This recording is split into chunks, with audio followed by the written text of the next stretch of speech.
യേശുവിൻ്റെ കൂട്ടായ്മയിലെ സ്നേഹം നിറഞ്ഞ എല്ലാ പ്രിയ സഹോദരങ്ങൾക്കും പുതിയൊരു പ്രഭാതത്തിൻ്റെ എല്ലാവിധ ആശംസകളും നേരുന്നു.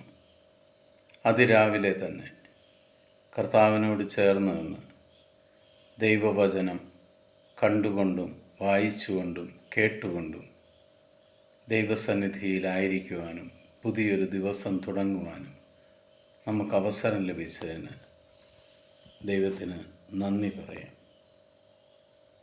ഇന്ന് നമ്മൾ ശ്രവിക്കുന്ന തിരുവചന ഭാഗം 119 സങ്കീർത്തനം 67 തിരുവചനം. കഷ്ടതയിൽ പെടുന്നതിന് മുമ്പ് ഞാൻ വഴിതെറ്റിപ്പോയി, എന്നാൽ ഇപ്പോൾ ഞാൻ അങ്ങയുടെ വചനം പാലിക്കുന്നു. വളരെ വ്യക്തമായിട്ട് തിരുവചനം നമ്മളോട് പറയുന്നു, നമ്മൾ ദൈവത്തിൽ നിന്ന് അകന്നു പോകുമ്പോഴാണ് കഷ്ടത നമ്മളെ തേടിയെത്തുന്നത്.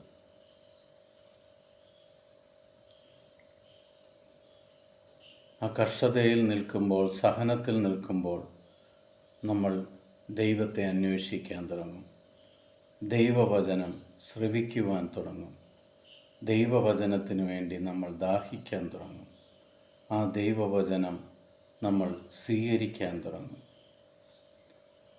അങ്ങനെ ദൈവവചനം സ്വീകരിച്ച് നമ്മൾ മുന്നോട്ട് പോകുമ്പോൾ നമ്മൾക്കൊരു കാര്യം മനസ്സിലാകാൻ തുടങ്ങും, ദൈവം നല്ലവനും നന്മ ചെയ്യുന്നവനുമാണെന്നും അവൻ ചെയ്യുന്നതെല്ലാം നമ്മുടെ നന്മയ്ക്ക് വേണ്ടിയാണെന്നും നമ്മൾ മനസ്സിലാക്കും.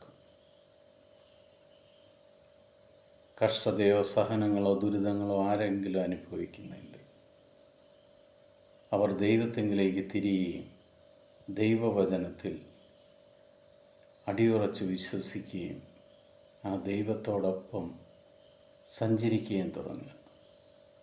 പിതാവായ ദൈവത്തിൻ്റെയും പുത്രനായ യേശു ക്രിസ്തുവിൻ്റെയും പരിശുദ്ധാത്മാവിൻ്റെയും കൃപയും അനുഗ്രഹവും സമാധാനവും എപ്പോഴും നിങ്ങളുടെ കൂടെ ഉണ്ടായിരിക്കട്ടെ.